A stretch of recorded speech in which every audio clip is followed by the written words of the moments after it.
अस्सलाम वालेकुम। मेरा नाम डॉक्टर अब्बास है। मैं रहीम मुबारक पॉलीक्लिनिक के बिहाफ पे मालूमाती वीडियोस बनाता हूँ। आज हम जीपी प्रैक्टिस के बारे में कुछ चीजें डिस्कस करने जा रहे हैं कि अगर आपने क्लिनिक बना लिया है और आप सोच रहे हैं कि आपके पेशेंट्स नहीं आ रहे, तो पहले आपको कौन से चंद काम ऐसे करने चाहिए जिनसे आपका पेशेंट फ्लो बढ़ जाए। इस पूरी वीडियो को गौर से देखिएगा ताकि आपको एक एक स्टेप का अंदाजा हो सके कि क्या क्या करना है आपने, क्योंकि ये स्टेप्स एक दूसरे से जुड़े हुए हैं, तो इसलिए इस वीडियो को पूरा देखिएगा। नंबर वन पे आप ये करें कि आप अपने विजिटिंग कार्ड बनवा लें। विजिटिंग कार्ड बनवाने के दो तीन फायदे होंगे आपको।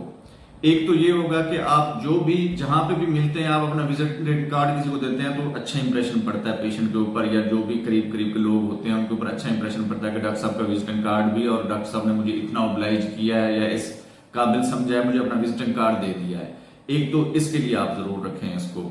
दूसरा, फिर आपके जो करीब की शॉप्स हैं उनके साथ एक तो अपने रिलेशनशिप्स अच्छे रखें, क्योंकि उन्होंने ही आपको जो है एडवर्टाइज करना होता है। जो भी पेशेंट्स उनके पास या जो भी कस्टमर्स उनके पास आएंगे तो वो यही कहेंगे जी करीब डॉक्टर एक आया है, तो आप उनको एक दफा जरूर चेक करवा लें, उनको अपने आप विजिटिंग कार्ड दें।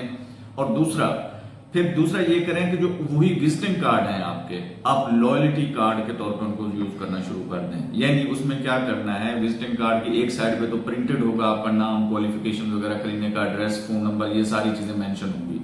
दूसरे नंबर पे क्या होगा, जो ब्लैंक साइड है उसके ऊपर आप जो है ना जो जो फैसिलिटीज आपने देनी है, जिनके ऊपर डिस्काउंट देना है, वो लिख दें कि जी आपके लिए ये लॉयल्टी कार्ड है। आप अगर आते हैं हमारे क्लिनिक के ऊपर, आपको 20% फीस में से डिस्काउंट मिलेगा, 20% लैब में से डिस्काउंट मिलेगा और 5% मेडिसिन में से डिस्काउंट मिलेगा। ओवरऑल जो प्रोसीजर होंगे उनमें से डिस्काउंट मिलेगा।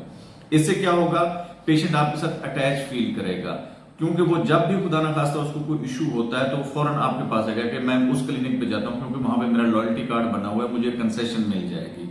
एक तो ये चीज हो गई। दूसरा, आपने एक अच्छा सा प्रिस्क्रिप्शन पैड बनाना है अपना।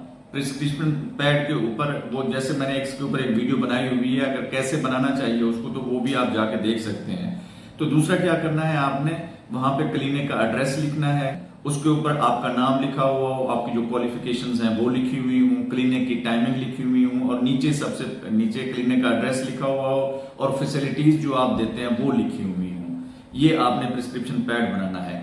और दूसरा एक अहम चीज, आप अगर अपने क्लिनिक को अच्छा रन करना चाहते हैं और एक अच्छी जगह पे बैठे हुए हैं, आपको पता है कि क्लिनिक यहाँ पे इस जगह पे पोटेंशियल है और लोग भी अच्छा यानी कि पे करने वाले हैं, तो आपने क्या करना है, एक एनवेलप जरूर बनवाना है अपने क्लिनिक का। वो कलर्ड पेपर में हो, एनवेलप जरूर बनवाएं और प्रिस्क्रिप्शन पैड उसमें फोल्ड करके उसके अंदर रख के पेशेंट को पकड़ाएं। एक तो पेशेंट ओब्लाइज्ड फील करेगा, दूसरा फिर जहां पे भी वो अपने घर तो प्रिस्क्रिप्शन पैड को जरूर लेके जाएगा। एक तो हर वक्त क्लिनिक आपका प्रिस्क्रिप्शन पैड की वजह से क्लिनिक का नाम उनके सामने रहेगा। दूसरा ये होगा कि वो कोई भी रिलेटिव्स आते हैं तो टेबल पे पड़ा हुआ है, हाँ भाई ये किस डॉक्टर को दिखा रहे हैं, वो फिर आपको पता है कि हाँ जी फलां बीमारी थी, उसके लिए मैं गया था डॉक्टर के पास, बहुत अच्छे डॉक्टर ने अच्छा ट्रीट किया था, अच्छा गाइड किया था मुझे। तो इस तरह आपकी यानी कि एडवर्टाइजमेंट होती रहती है। और सबसे लास्ट में और सबसे अहम कि आपने पेशेंट के साथ एटीट्यूड अपना सही रखना है। पेशेंट को कोई बात करे तो उस पर झिड़कना नहीं है, उसको गुस्से नहीं होना उसके साथ। पेशेंट की बात अदब से, एहतराम से सुननी है आपने। हो सकता है उसी में से ही आपकी डायग्नोसिस अच्छी बन जाए। जो भी पेशेंट अगर बार बार आपके पास आ रहा है, आपने प्रिस्क्रिप्शन पैड के ऊपर प्रिस्क्रिप्शन लिख दी है, पेशेंट फिर भी आगे पूछ रहा है डॉक्टर साहब ये खा सकता हूँ, खाने के बाद लेनी है, खाने के से पहले लेनी है, किस चीज के साथ मेडिसिन खानी है, किस किस चीज से मना किया गया है, किस किस चीज को मैं खा सकता हूँ, ये सारी इंफॉर्मेशन अगर 8 से 10 दफा भी आपके पास आता है, आपने अपने माथे पे बल नहीं डालना। पेशेंट के साथ पेशेंट को लगे कि हाँ यार ये भी चीज मैं पूछ गया हूं तो डॉक्टर साहब खुश होंगे बजाय पेशेंट खुश होने के। तो इस तरह आपने पेशेंट के साथ एटीट्यूड रखना है ताकि आपका पेशेंट बन सके। पेशेंट को आपने लॉयल बनाना है अपने साथ, इसी से ये आपकी ग्रोथ मुमकिन है। उम्मीद है ये मालूमाती वीडियो आपको पसंद आई होगी। हमारे चैनल को लाइक, सब्सक्राइब और दोस्तों के साथ शेयर जरूर कीजिएगा। शुक्रिया।